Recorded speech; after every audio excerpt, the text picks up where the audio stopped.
Next topic हमारा है आज इन्फेक्शियस डिजीज। पर पहले ये जो आपको यहाँ थोड़ा सा एक बॉक्स में दिया गया है इसके बारे में देख लेते हैं, फिर हम इन्फेक्शियस डिजीज से शुरू करेंगे। Peptic ulcer in the Nobel prize.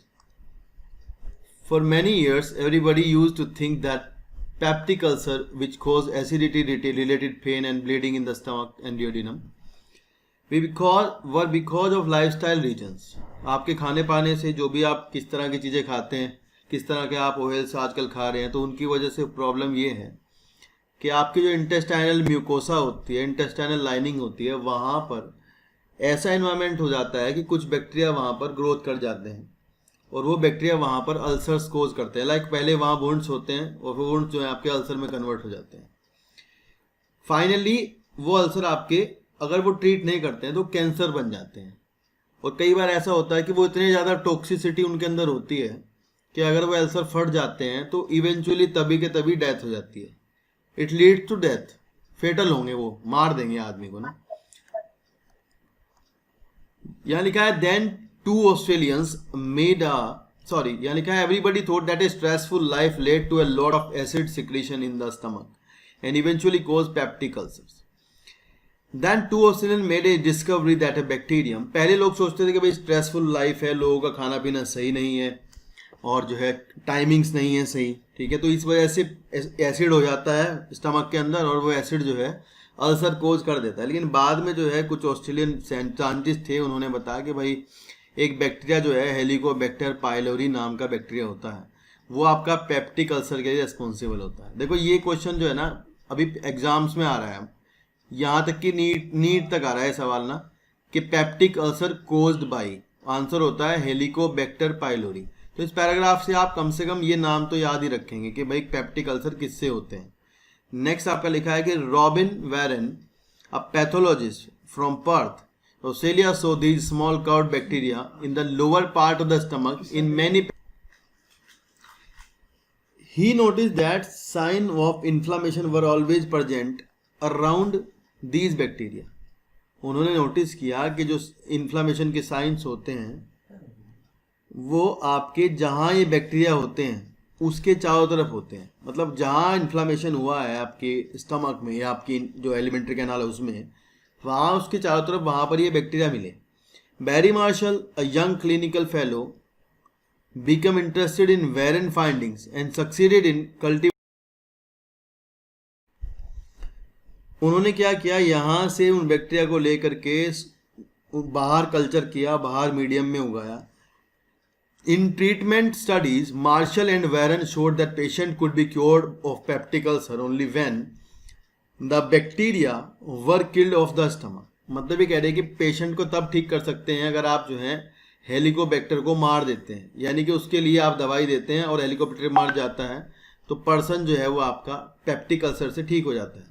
Thanks to this finding discovery by Marshall and Warren, peptic ulcer disease is no longer a chronic frequently disabling condition but a disease that can be cured by a short period of treatment with antibiotics। ठीक है ना, पहले के ज़माने में तो लगता था क्रॉनिक डिजीज है, क्रॉनिक मतलब अब ये लंबी चलती है, हमेशा ही लाइफ टाइम भी रह सकती है, लेकिन अभी क्या है दवाई देकर ठीक कर सकते हैं। सवाल आता है कि भाई हेलिकोबैक्टर पाइलोरी की डिस्कवरी के लिए नोबेल प्राइज जो है वो किसको दिया गया, तो ध्यान रखना वैरन, मार्शल वैरन दोनों ही हैं, इनको 2005 में नोबेल प्राइज दिया गया फिजियोलॉजी एंड मेडिसिन का। तो ये दो क्वेश्चन आपको इस पैराग्राफ से याद रखने हैं। तो ये कि भाई पेप्टिक अल्सर कौन कोज करता है, दूसरा क्वेश्चन आपको याद रखना है कि भाई किसको नोबेल प्राइज मिला था इसकी डिस्कवरी के लिए। ठीक है, चलिए नेक्स्ट देखते हैं। नेक्स्ट हमारा जो ब्रॉड हेडिंग है वो है इन्फेक्शियस डिजीज और उसमें सब हेडिंग है इन्फेक्शियस एजेंट। तो कौन से जो होते हैं इन्फेक्शियस एजेंट होते हैं जो कि आपके डिजीज कोजिंग होते हैं, आपको पता है बैक्टीरिया है, वायरस हैं, फंजाई हैं, ये आपके क्या करते हैं, प्रोटोजोन्स हैं, ये आपके इन्फेक्शियस डिजीज कोज करते होते हैं। तो एक एक करके सबको देखते हैं, थोड़ा थोड़ा करके इन्होंने यहाँ बताया, उसी को पढ़ते हैं। लिखा we have seen that the entire diversity seen in the living world can be classified into a few groups. This classification is based on the common characteristic between different organism organism that can cause disease are found in wide range of such categories. जो आपके organism disease cause करते हैं वो अलग अलग level पर अलग अलग ग्रुप के अंदर होते हैं ना। सम ऑफ देम आर वायरस, कुछ आपके क्या हो सकते हैं उनमें से, कुछ आपके उनमें से वायरस होंगे जो कि बीमारियां करते हैं, जैसे कि आप आजकल देख भी रहे होंगे। कुछ आपके बैक्टीरिया होते हैं जो कि डिजीज कोज करते हैं। Some are fungi and some are single cell animal like protozoa. तो जैसे प्रोटोजोआ में आप देखते होगे आपका प्लाज्मोडियम जो होता है जो कि आपका मलेरिया कोज करता है, वो आपका प्रोटोजोन्स है। प्रोटोजोन्स के बारे में आपको यहाँ इस साल पढ़ाया नहीं गया है। तो प्रोटोजोन्स आपके वो होते हैं जो कि सिंगल सेल यूकैरियोटिक होते हैं। सिंगल सेल यूकैरियोट्स जो होते हैं they are protozoa. Single cell prokaryotes bacteria. Viruses acellular होते हैं, वो सेल नहीं होते। फंजाई जो होते हैं आपके मल्टी सेलर भी होते हैं और सिंगल सेल भी होते हैं। तो अलग अलग टाइप के डिजीज, अलग अलग टाइप के पैथोजन जो है वो कोज करते हैं, जिनमें से 4 तरह के ये होते हैं। And some disease are also caused by multicellular organisms such as worms of different kind. Like आप देखते हो हेलमिन जो होते हैं आपको, एस्केरिस जो होता है आपका, वो आपका किस में आता है, राउंड वर्म्स में आता है, तो वो भी आपको डिजीज कोज करता होता है। नेक्स्ट यहाँ आपको कुछ डायग्राम्स दिए गए हैं इस पेज पर। तो आपको डायग्राम्स के जो नीचे की जो थ्योरी है वहाँ से आपको कुछ क्वेश्चंस मिल जाएंगे। ठीक है, तो सबसे पहला डायग्राम आपको दिया गया है, वो आपको दिया गया है पिक्चर ऑफ सार्स। तो देखो सार्स का पिक्चर दिया गया है। सार्स मतलब क्या, सीवियर एक्यूट रेस्पिरेटरी सिंड्रोम। तो एक क्वेश्चन तो आपका ये बनेगा कि सार्स की फुल फॉर्म क्या होती है। तो आपका आंसर होगा severe acute respiratory syndrome.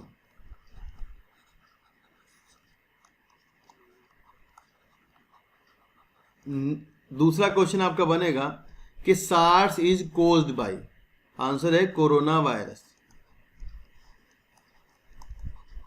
Corona virus, तो अभी आप सोचोगे कोरोना वायरस तो अब आया है, फोटो किताब में पहले से ही है। तो आपको ध्यान रखना है corona virus is a family of viruses, जिसमें कि आपके आरएनए कंटेनिंग वायरसेस होते हैं जो कि आपके डिजीज कोज करते हैं। तो पहले भी आपका कोरोना वायरस से डिजीजेज हो चुकी हैं, एक बार सार्स, फिर उसके बाद जो है मर्स हुई है, सार्स, मर्स और अब कोविड-19। तो ये जो कोरोना वायरस है दिस टाइम इसका नाम है नोबल कोरोना वायरस। ये कॉमन जो नॉर्मल कोरोना वायरस है वो नहीं है, ठीक है ना। ये आपके जूनोटिक वायरस होते हैं जो कि आपके एनिमल से ह्यूमन में आए हैं। पहले ही एनिमल्स में रहे होंगे तो किसी एनिमल से ह्यूमन में आए होते हैं। सारे के सारे पिछले जो पहले भी कोरोना वायरस हुए हैं वो भी आपके एनिमल से ह्यूमन में ही आए हैं। तो यहाँ से आपको ध्यान क्या रखना है कि भाई सार्स जो होता है ये आपके रेस्पिरेटरी सिंड्रोम है। रेस्पिरेटरी आपको पता है क्योंकि यहाँ भी कोरोना में भी आप सुन ही रहे होंगे कि भाई यहाँ भी अभी क्या हो रहा है, गले में खराबी, दुखन, खांसी ये हो रहा है। तो यहाँ भी इसका भी सिम्टम वही था। सिम्टम जो है सबके एक जैसे होते हैं, बस ये है कि इनके स्ट्रेन्स जो हैं वो अलग अलग होते हैं, थोड़ा थोड़ा चेंज होता है। तो ये आपको यहाँ से याद रखना है। दूसरा डायग्राम आप देख रहे हो, लिखा है पिक्चर ऑफ लेशमानिया। तो एक बात तो ये कि लेशमानिया क्या है, सवाल नंबर 1 तो आपको ध्यान रखना है लेशमानिया इज ए प्रोटोजोआ। लेशमानिया एक प्रोटोजोन्स होता है, ठीक है ना। लेशमानिया क्या है, प्रोटोजोआ। प्रोटोजोआ मतलब कौन, सिंगल सेल यूकैरियोट्स, ठीक है ना। और इन्होंने लिखा है कि ऑर्गेनिज्म, और ये जो डिजीज कोज करता है वो आपका क्या है, काला आजार है। तो ध्यान रखना 2 सवाल आपके यहाँ से बन जाते हैं। लेशमानिया क्या है, प्रोटोजोन्स है। लेशमानिया क्या कोज करता है, काला आजार कोज करता है। लेशमानिया का फुल नेम क्या होता है, ये आपका क्वेश्चन बन सकता है अच्छे पेपर हो तो। लेशमानिया डोनोवनी, पूरा नाम इसका ये होता है, लेशमानिया डोनोवनी। सवाल आता है कि लेशमानिया को कौन फैलाता है, लेशमानिया का वेक्टर कौन है, ठीक है ना। तो आपका आंसर होता है sand fly. Sand fly, sand fly जो होती है वो लेशमानिया का वेक्टर होती है, वो इसको फैलाएगी। तो देखो अगर आप इसको थोड़ा सा क्वेश्चन का एनसीईआरटी के आगे बढ़ाओगे तो बढ़ता रहेगा, और चीज़ें इसमें पूछी जाएंगी, लेकिन आपसे यहाँ से पूछा जाता है। कई बार बच्चे जो है वो फोटो के नीचे तो देखते नहीं है कि क्या लिखा है। तो यहाँ 2 सवाल देखो आपके बन जाएंगे। फिर लिखा है कि the organism is Oval shape, ये भी पूछा जा सकता है कि भाई ऑर्गेनिज्म की शेप कैसी हो सकती है, आप बताएंगे ओवल शेप का होता है।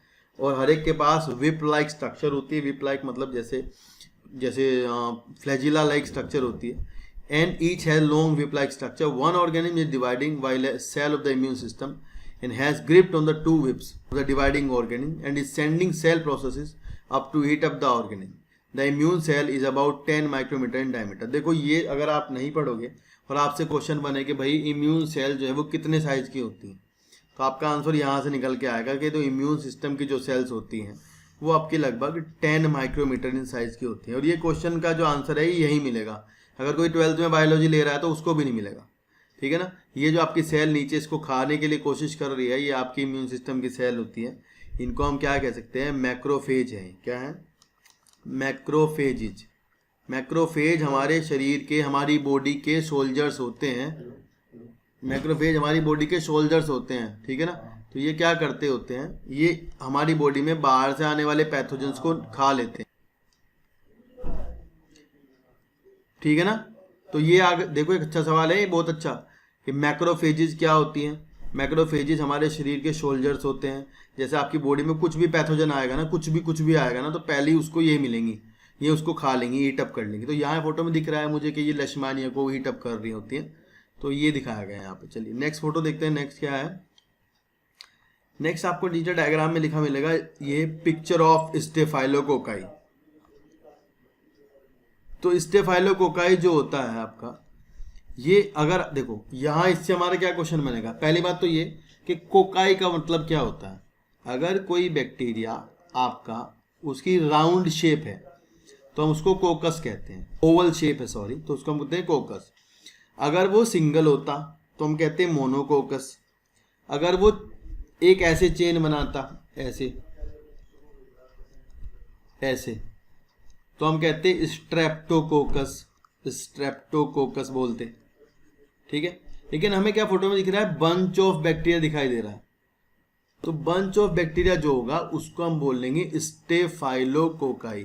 तो आपसे सवाल पूछा जाएगा, when oval shape bacteria are present in a bunch, तब आपका आंसर होगा स्टेफाइलोकोकाई, ठीक है ना। तो ये ऐसे फोटो से सवाल बन जाते हैं, ध्यान से पढ़ना सब कुछ। नेक्स्ट आपको मिलेगा, नीचे दिखाया जाएगा ट्रिपेनोजोमा, ये दिख रहा है जो। ट्रिपेनोजोमा क्या होता है आपका, ये भी आपका एक प्रोटोजोआ होता है। तो एक क्वेश्चन तो ये कि अगर आपसे पूछा गया कि भाई 2 प्रोटोजोन्स के नाम बताइए जो कि आपके डिजीज कोज करते हों, 2 प्रोटोजोआ के नाम बताइए जो कि आपकी बीमारी कोज करते हों, तो आपका नाम आंसर होगा लेशमानिया एंड ट्रिपेनोजोमा। लेशमानिया एंड ट्रिपेनोजोमा आपके डिजीज कोजिंग प्रोटोजोआ होते हैं, डिजीज कोजिंग प्रोटोजोआ हैं ये। अब ट्रिपेनोजोमा कौन सी डिजीज करता है, ट्रिपेनोजोमा स्लीपिंग सिकनेस कोज करता है। क्या करता है, स्लीपिंग सिकनेस। तो देखो यहाँ से आपका सवाल बनेगा कि trypanosoma cause sleeping sickness and it is a protozoa. ये आपका क्या होता है, एक प्रोटोजोआ होता है। ये जो एक और बात आपको बताता हूँ, ये नॉर्मली ये सवाल जो है ऐसे नहीं पूछा जाता, ऐसे पूछते हैं कि भाई अमेरिकन स्लीपिंग सिकनेस किससे होती है, ऐसा क्वेश्चन आएगा। तो आप ऐसे कंफ्यूज ना हो जाना कि अमेरिकन कह दिया पता ही नहीं क्या पूछ लिया। तो अमेरिकन स्लीपिंग सिकनेस अगर होगी ना, तो आपका जो ऑप्शन वाला सवाल होगा उसमें आपका लिखा रहेगा ट्रिपेनोजोमा गैम्बियंस। पूरा जो नाम है इसका क्या है, ट्रिपेनोजोमा गैम्बियंस। तो ट्रिपेनोजोमा गैम्बियंस आपका क्या कुछ करेगा, स्लीपिंग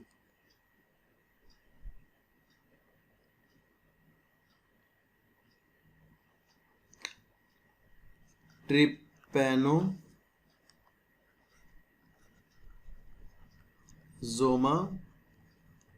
गैम्बियंस, ये आपका क्या कोज करता है, अमेरिकन स्लीपिंग सिकनेस, ठीक है। तो ये 2 सवाल आपके यहाँ से बन जाएंगे। ये क्या आपका प्रोटोजोआ है, ये भी आपको ध्यान रखना है। नेक्स्ट आपको मिलेगा, यहाँ पे लिखा हुआ picture of an adult roundworm Ascaris. सवाल आएगा एस्केरिस का फुल नेम, बायोलॉजिकल नेम बताइए, तब आपका आंसर होगा एस्केरिस लुम्ब्रिकॉइड्स। ये क्या कर देता है, डिजीज जो करेगा स्मॉल इंटेस्टाइन में करेगा। ये क्वेश्चन आएगा, आपसे पूछेंगे कि भाई बताओ एस्केरिस जो आपका है वो कहाँ डिजीज कोज करता है, लार्ज इंटेस्टाइन में। ये आप थोड़ा ध्यान रखना इस बात का ना कि अगर अमेरिकन पूछा जाए, अमेरिकन स्लीपिंग सिकनेस पूछा जाए तो आपको बताना है ट्रिपेनोजोमा क्रूजी। और अगर आपसे पूछा जाए अफ्रीकन स्लीपिंग सिकनेस तो बताना है आपको ट्रिपैनोसोमा गैम्बियंस। वैसे आपसे इस तरह का सवाल इतना ज़्यादा लेवल का कोई पूछेगा नहीं, क्योंकि यहाँ दिया है तो मैं इसलिए डिस्कस भी कर रहा हूँ, ये ध्यान रखना थोड़ा सा। इसको एक फ्लाई होती है, वो इसको फैलाती है, ठीक है, उसका नाम होता है सीसी फ्लाई। कहीं देखने को मिले अगर तुम्हें पढ़ने को, क्योंकि पता है क्या चक्कर होता है, ये आपकी जो 10th की 9th की पढ़ाई होती है ना, अगर आप यहाँ बायोलॉजी को छोड़ दोगे इसके बाद 10th के बाद, तो फिर आपको ये सब नहीं आएगा। और आपके जो पेपर होते हैं आगे जाके तैयारी वाले, मान लो आप आईएएस की प्रिपरेशन कर रहे हो या फिर आप पीसीएस की तैयारी कर रहे हो, तो वहाँ आईएएस के पेपर में आपसे पूछेंगे कि अब स्लीपिंग सिकनेस को कौन फैलाता है। तो आप बच्चा तो बायोलॉजी छोड़ के आ चुका है ना, तो उसको 9th में ही जानना है ये सब बात ना। अगर आपको लगे कि हम तो नहीं याद करेंगे तो आप नहीं कर सकते, कोई बात नहीं, यहाँ नहीं पूछेंगे, लेकिन वहाँ आईएएस पीसीएस तक आता है आगे तक ना। थोड़ा आप ध्यान से इन चीज़ों को यहीं से कलेक्ट करके चलें, क्योंकि इन फ्यूचर में आप क्या बनेंगे तो आप अभी नहीं जानते। और बायोलॉजी आप 10th के बाद छोड़ दोगे तो फिर आप कैसे पढ़ पाओगे दोबारा, तो आपको ये ध्यान रखना चाहिए एक एक करके ना। नेक्स्ट आपको दिया है एस्केरिस लुम्ब्रिकॉइड्स। यहाँ से आपसे क्वेश्चन पूछेंगे कि भाई एस्केरिस जो होता है वो आपका कहाँ इन्फेक्शन करता है, ध्यान रखना है, स्मॉल इंटेस्टाइन में करता है। फुल नेम आपका बायोलॉजिकल नेम एस्केरिस लुम्ब्रिकॉइड्स होता है। आंसर सवाल आएगा कि बीमारी का नाम क्या होता है, वो बीमारी होती है एस्केरियोसिस, इसको कहते हैं। इसमें क्या होता है, आपका इंटेस्टाइनल प्रॉब्लम होगी, loose motion, pain, abdominal pain रहेगा, ठीक है ना। ये आपका, अगर आपसे पूछा कि हेलमिंथ, कोई हेलमिंथ बताइए जो कि आपका डिजीज कोज करता हो, तो अब आपका आंसर होगा कि हेलमिंथ जो है वो एस्केरिस है, ठीक है ना। हेलमिंथ ये आपके एस्के हेलमिंथीज आपका फाइलम है, उसके अंडर में आते हैं। अगर आपसे पूछा गया हेलमिंथ का नाम बताइए तो आप बता देना।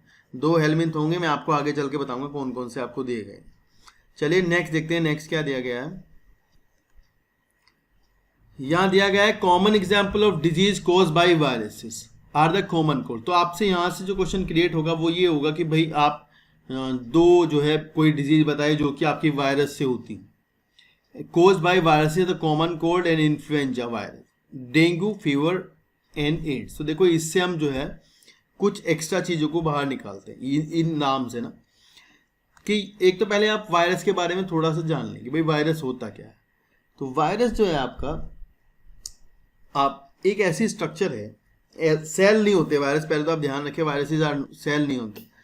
तो वायरस, अगर कोई भी आप किसी भी वायरस को ले लेना तो सिंपल होता है क्या कि एक वायरस, मान लो ये एक कवरिंग है और इसके अंदर, कवरिंग के अंदर ये उसका जेनेटिक मटेरियल है। जेनेटिक मटेरियल किसी वायरस का मत क्लास अटेंड कर लो।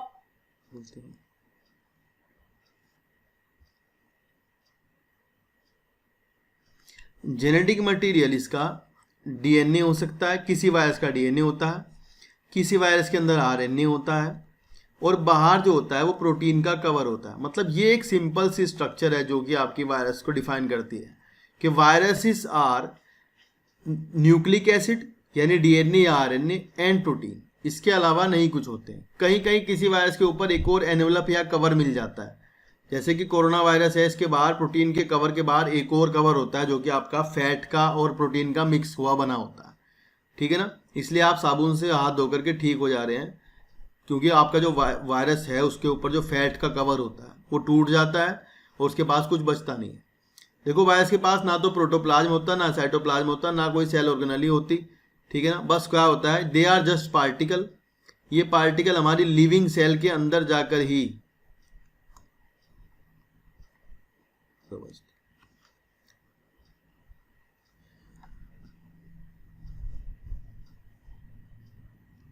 तो वायरस की स्ट्रक्चर जो आपकी होती है उसमें प्रोटीन का कवर होता है, अंदर डीएनए होता है, आरएनए होता है। वायरस अगर हमारी लिविंग सेल से बाहर होते हैं, लिविंग सेल के अंदर नहीं होते हैं, तो वायरसेस क्या करते हैं, पार्टिकल की तरह बिहेव करते हैं। पार्टिकल की तरह मतलब बस पड़े रहते हैं, दे कांट डिवाइड, 1 से 2 नहीं हो सकते, ठीक है। बट अगर ये हमारी लिविंग सेल के अंदर एंट्री लेते हैं, किसी भी लिविंग सेल के अंदर एंट्री लेते हैं, तो वहाँ जाकर ये क्या करते हैं, हमारी सेल के सामान का यूज करके, यानी they can take over the host, ये होस्ट को टेक ओवर कर लेते हैं। टेक ओवर करने का मतलब होता है कि उसकी सारी चीज़ों को अपने बस में ले लेते हैं और उसके अंदर जा करके ना अपनी प्रोटीन बनाते हैं। और अपने डीएनए को कॉपी करते हैं हमारी सेल के अंदर जा करके और अपनी प्रोटीन बनाते हैं और फिर वहाँ जा करके अपनी नंबर बढ़ाते हैं। फिर सेल हमारी फट जाती है, डेड हो जाती है, मर जाती है, फिर दूसरी सेल के ऊपर इन्फेक्शन करते हैं, ऐसा करते हैं। ठीक है ना। तो ये हम पढ़ेंगे अभी आगे चल के कैसे इन्फेक्शन कोज करते हैं। तो एक बार यहाँ देखते हैं। यहाँ से तो आपको याद रखना है कि भाई common cold, influenza, dengue fever, AIDS जो है ये आपके वायरल डिजीज़ हैं। डेंगू फीवर से आपसे क्वेश्चन क्रिएट हो सकता है कि भाई डेंगू फीवर को कौन सा मॉस्किटो फैलाता है, तो आपका आंसर हो सकता है एडीज़। अगर आपसे पूछा जाए कि भाई बताओ डेंगू का वेक्टर कौन है, तो आप कहोगे एडीज़। ठीक है ना, एडीज़। और एड्स आपका HIV से होता है, ये इसके बारे में आगे चल के बात करते हैं। एड्स की फुल फॉर्म आपसे पूछ सकते हैं कि भाई एड्स की फुल फॉर्म बताओ, तो एड्स की फुल फॉर्म होती है एक्वायर्ड इम्यूनो डेफिशिएंसी सिंड्रोम। ठीक है ना, ये होती है। ये क्यों हो जाता है ऐसा, इस पर हम बात करेंगे। पहले जब इम्यून सिस्टम आप समझोगे तब आपको ये समझ में आएगा। फिर लिखा है disease like typhoid, fever, cholera, tuberculosis and anthrax are cause by bacteria. तो जैसे इन्होंने यहाँ नाम लिए बैक्टीरिया के, तो आपको मिल गए हैं कुछ बैक्टीरिया से होने वाली बीमारियाँ, जो कि टाइफाइड दिया गया है, फीवर दिया गया है, टाइफाइड फीवर, कोलेरा, ट्यूबरकुलोसिस और एंथ्रेक्स। तो ज़्यादा से ज़्यादा अगर इसके बारे में हम और जानने की कोशिश करें तो ये पूछा जा सकता है क्वेश्चन बना के कि टाइफाइड का बैक्टीरिया का नाम बताइए। तो आपको एक एक के इनके बैक्टीरिया के नाम कम से कम याद होने चाहिए कि भाई कौन से का कौन सा बैक्टीरिया है। टाइफाइड का बैक्टीरिया जैसा आपका होगा साल्मोनेला टाइफी, ये टाइफाइड का हो गया। इसी तरह आपका जो दूसरा नाम दिया है कोलेरा, कोलेरा का जो बैक्टीरिया होगा वो आपका होगा विब्रियो कोलेरी। नेक्स्ट आपका दिया गया है ट्यूबरकुलोसिस,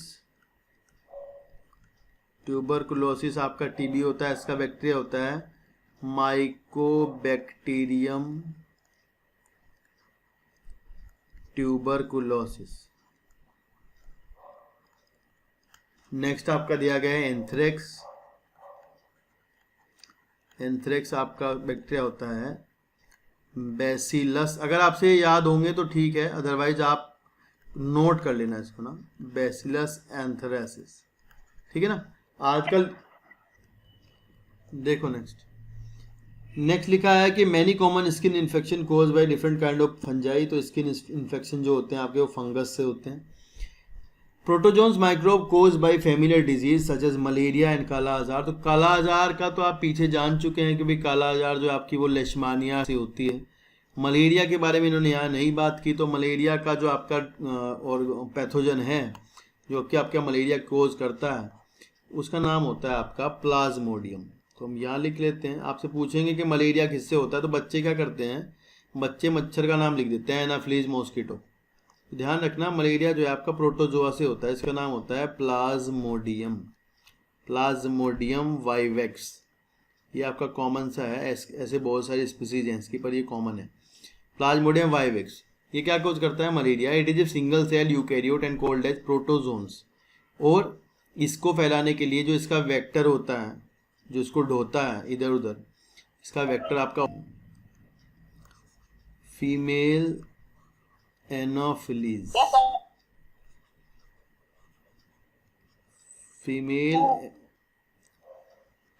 फीमेल एनाफ्लीज जो होता है वो आपका कोज करता है। हाँ, क्या बोलते हैं उसको, मतलब ये फीमेल एनाफ्लीज इसकी सेकेंडरी होस्ट होती है और ये इसको लेकर जाते हैं। जब मच्छर हमें काटता है तो ये हमारी बॉडी में आ जाता है। ठीक है। फिर ये वहाँ पर पहुँच करके हमारी बॉडी में लीवर पे हमारे पहुँचता है, वहाँ जा कर के लीवर की सेल पे इन्फेक्शन करता है, फिर ब्लड में इन्फेक्शन करता है। फिर जब ये ब्लड में इन्फेक्शन करता है फिर वे वहाँ पर ये हमारी ब्लड की सेल RBC जो होती हैं वो फटती हैं, तब हमें फीवर चढ़ता है, फीवर होता है। और लगातार ये हमारे लीवर को ख़राब करता रहता है और RBC पर अटैक करता रहता है, ब्लड सेल्स पर अटैक करता रहता है। ठीक है ना। तो पहले तो जब इसकी दवाई नहीं थी तो उस टाइम पर तो डेथ हो ही जाती थी, लेकिन आज लगभग 300 साल पहले जो है इसकी एक दवाई ढूंढी गई थी, एंड दैट इज़ क्विनेन। उसका नाम क्या है, क्विनीन है।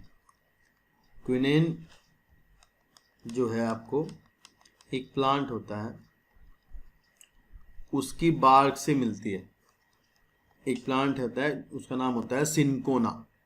सिंकोना नाम का एक प्लांट होता है, उसकी जो बार्क होती है उससे क्विनैन निकलती है, and quinine is the only drug for the malaria. आजकल इसके नए नए वेरिएंट्स आ रहे हैं, वो अलग बात है, लेकिन क्विनैन ही यूज करते हैं इसके लिए ना। तो पहले तो ऐसा होता था कि मलेरिया हो गया और सब पूरे गांव के गांव मर जाते थे, अभी आजकल ऐसा नहीं है। नेक्स्ट है all of us have also come across intestinal worm infection, वही एस्केरिस की बात कर रहे हैं, as well as disease like elephantiasis. तो यहाँ एक बीमारी और लिखे, देखो वर्म इन्फेक्शन लिखा है, तो वो पीछे फोटो में जो दिया है एस्केरिस, उसके बारे में दोबारा इन्होंने बात नहीं करी, वो वहाँ से ध्यान रखना है आपको। यानी राउंड वर्म से आपको एस्केरियसिस होती है, एस्केरिस जो कि आपकी स्मॉल इंटेस्टाइन का पैथोजन है। दूसरी बीमारी यहाँ लिखी है एलिफेंटेसिस। तो आपको अगर ये पूछा जाएगा कि भाई 2 हेलमिंथ बीमारियों के नाम बताओ जो कि हेलमिंथ से होती हो, तो आपको ध्यान रखना है, एक तो आपका होता है हेलमिंथ से, अगर हमसे हेलमिंथ के बारे में पूछा जाएगा तो एक तो आपका होता है एस्केरियसिस, दूसरा इन्होंने बताया आपको एलिफेंटेसिस,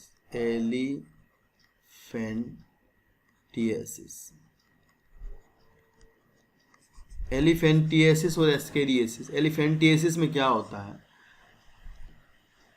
एलिफेंटिएसिस सॉरी ये पूछेंगे किससे होती है, तो इसका जो पैथोजन है उसका नाम है Wuchereria. Wuchereria cause elephantiasis, it is a helminth. होता ये है कि यहाँ पर जो आपकी बॉडी में, आप आगे जाकर पढ़ोगे 10th क्लास में, जैसे ब्लड वेसल्स होती हैं इस तरह लिम्फेटिक वेसल्स होती है, लिम्फ की वेसल्स होती हैं। उन लिम्फ वेसल्स में आपका ये जा करके फंस जाती है, वहाँ जाकर रिप्रोडक्शन करता है, और फिर वो लिम्फ की वेसल आपकी ब्लॉक हो जाती हैं। उनके ब्लॉक हो जाने की वजह से जो आपका लिम्फ होता है, जो फ्लूइड होता है उनके अंदर, वो एक ही जगह आपका इकट्ठा होना शुरू हो जाएगा, एक ही प्लेस पर इकट्ठा होना शुरू हो जाता है, जिसकी वजह से आपकी लेग या जहाँ भी होते हैं वो जगह जो आपकी काफ़ी ज़्यादा बड़ी होने लगती है, मतलब बहुत ज़्यादा बड़ी हो जाएगी, लाइक जैसे हाथियों की टांग होती है ऐसा हो जाता है। तो इसलिए इसका नाम आपका रखा गया है एलिफेंटिएसिस, ठीक है ना। तो ये सवाल आपसे कुछ क्वेश्चन बन सकते हैं यहाँ पर कि भाई हेलमिंथ से होने वाली 2 बीमारियाँ बताइए, तो आप बताओगे ये, बैक्टीरिया से होने वाली बताइए तो आप बैक्टीरिया बताओगे, बैक्टीरिया के नाम भले ही नहीं बताओगे कोई बात नहीं। आपसे पूछेंगे मलेरिया किससे होता है, वो प्रोटोजोआ होता है, वो बैक्टीरिया नहीं बताना है। मलेरिया के लिए आपको बैक्टीरिया नहीं बताना, आपको प्रोटोजोआ बताना है। प्रोटोजोआ का नाम पूछा तो प्लाज्मोडियम, वेक्टर पूछा तो फीमेल एनाफिलीज। डेंगू आपकी वायरस से होने वाली बीमारी है, जिसका जो वेक्टर होता है जो उसको लेके जाता है वो होता है आपका एडिज। या आपसे पूछा गया मॉस्किटो से होने वाली 2 बीमारियों के नाम बताओ, तो आप बता दोगे मलेरिया और एडिज, ठीक है। आपका जो एडिज होता है ये एक और को फैलाता है, उसका नाम होता है चिकनगुनिया। पीछे कुछ दिनों से पहले चला था ये चिकनगुनिया। तो 2 का वेक्टर है इसका। तो आज के लिए इतना ही करते हैं, ठीक है ना। नेक्स्ट क्लास में शुरू करते हैं यहाँ से जहाँ हमारा छूटा है। तो ध्यान से पढ़ना, एक एक चीज़ें काम की हैं, इंपॉर्टेंट है बहुत ज़्यादा ये चैप्टर, काफ़ी ज़्यादा सवाल है। आज की वीडियो में दोस्तों इतना ही। आगे की वीडियो देखने के लिए चैनल को सब्सक्राइब कर दीजिएगा और ये घंटी वाला बटन दबा दीजिएगा ताकि आपको नोटिफिकेशन मिलते रहें। Thank you so much.